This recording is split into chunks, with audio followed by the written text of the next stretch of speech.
Tamhini घाटामध्ये traffic पूर्ण जाम झालेला आहे। या ठिकाणी रात्री दरड कोसळली, यानंतर ही बंद झालेली ट्रॅफिक आणि आपण हे सगळं पाहू शकतो की कशा पद्धतीने हे सगळं ट्रॅफिक हे जाम झालेलं आहे। या ठिकाणी प्रवासी अडकून पडलेले आहेत, रात्रीपासून अडकून पडलेले आहेत, वाहन चालक अडकून पडले, बातचीत करतोय त्यांच्याशी। कधीपासून अडकून पडलाय? रात्री आम्ही 2 वाजल्यापासून अडकून पडलेलो आहे। तिथे दरड कोसळली, ही एसटी पुढे होती आणि आम्ही मागे गाडीमध्ये थांबलो। 2 वाजेपर्यंत, म्हणजे 2 वाजल्यानंतर आम्ही इथेच आहोत। आता सकाळ झाली, आता पण साहेब सांगतात की एक ट्रेन क्लिअर होणार आहे। अजून किती 2 तास लागतात का 3 तास लागतात काय नाही। आणि भाजीवाले सर्वसामान्य लोक आहेत। आम्ही रोजचे मानगाव येणारे पुणे जाणारे भाजीवाले आहेत। 6 वाजेपर्यंत आम्ही येऊन थांबले।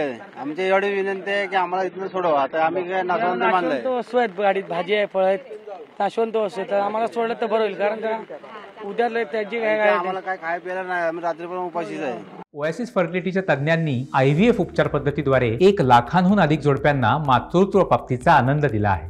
मोफत अपॉइंटमेंट बुक करण्यासाठी आजच संपर्क साधा। आणि गावातलं कसं, गावातलं हॉटेलवाला ऑफ निधन झाल्यामुळे सगळ्यांनी गाववाल्यांनी हॉटेल बंद ठेवले, त्यामुळे चहा नाश्ता बिष्टा काही भेटत नाही, रात्रीपासून काही नाही।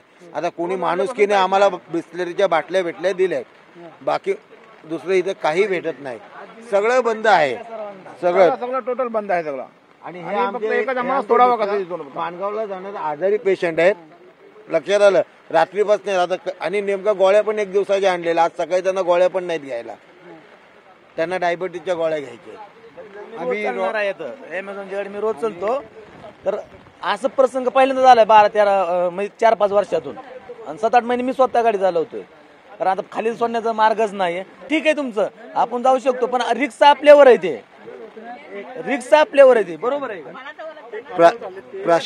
प्रशासन चांगलं काम करते। प्रशासनाने काय सांगितलंय, जी लोक फिरायला आली आहेत ना फिरण्यासाठी, तर त्यांनी रिवर्स टाकून पुण्याला गेलं ना, इमर्जन्सी वाले नव्हते, तर आता हे फिरण्यावाले जे आले ते पण गाड्या रिवर्स घेत नाहीत, बरोबर ना? ते बोलले तुम्ही रिटर्न जा, बाकी आम्ही 2-3 तासात लाईन क्लिअर करू म्हणून सांगितलंय। कुठून आला तुम्ही? माझा हॉटेल आहे मैत्री हॉटेल, पण रस्त्याच्या खाली साफसफाई चालू आहे, ते झाले तर इथून गाड्या सोडा, आता आधी गाड्या सोडा। या गावातलं कसं, हे आदरवाडी गाव आहे, हे गाव पुन्हा आधीमध्ये मोडतं, आणि पण ह्या गावामध्ये ते मातीचा मलबा वाहून आला ना, त्याच्यामध्ये एक आदमीची डेथ झालेली आहे, ते गावातलं हॉटेलवाला होतं, त्याच्यामुळे हे हॉटेल सगळे बंद ठेवले, त्यांच्यामुळे हे प्रवासी आहेत त्यांच्या खाण्यापिण्याचे वांदे झाले, पण त्यांच्यासाठी सगळा थोडासा रस्ता क्लिअर करायला पाहिजे, रस्ता क्लिअर होतोय। बाकी असतील त्यांना सोडा, भाजीवाले आहेत, कोण पेशंट आहेत, कोण आजारी असतील, कोण काय असतील, त्यांना गाड्या जाऊ द्या दुसऱ्या।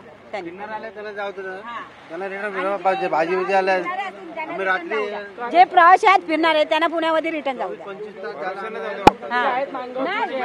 जवळचे त्यांना तुम्ही प्लीज सोडा अशी विनंती आहे, कारण सकाळपासून आम्ही इथं वैतवलं, काय काय खायला नाही, काय पियायला नाही इकडं, आणि आमच्या भाजीची गाडी आहे, नाशवंत वस्तू आहेत। सकाळचं 3-4 ला रोहाला जायला मार्ग, रोजचे भाजीवाले आहेत, ही जर भाजी झाली तर कमी कमी 1-1.25 लाखाचं नुकसान आहे। काय एकतर भाज्या महाग आहेत खूप, पाऊस चालू आहे त्यामध्ये आम्ही भिगले आहे, त्यामुळे थंडी बिंडी आम्हाला लागते, आता पर्याय आता काय नाही आम्हाला, काय आहे पण आहे पुढे काय बोला। तुम्ही कधी अडकलाय? कधी तुम्ही काय आणलं इथं? कसं अडकलाय? मी तरकारी आणली, भाजी आणलेली आहे, आम्हाला लवकर सोडलं पाहिजे। नाशिवंत माल आहे, सगळं खराब होईल पूर्ण, आमचा 50-60 माल आहे आमचा।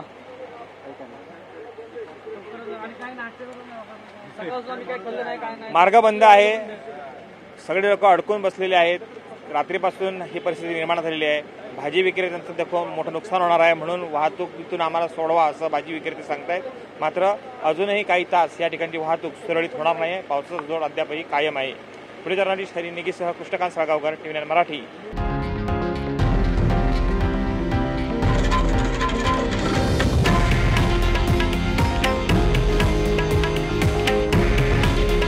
हे आहे देशातील नंबर 1 न्यूज नेटवर्क, आणि आपण पाहत आहात TV9 मराठी।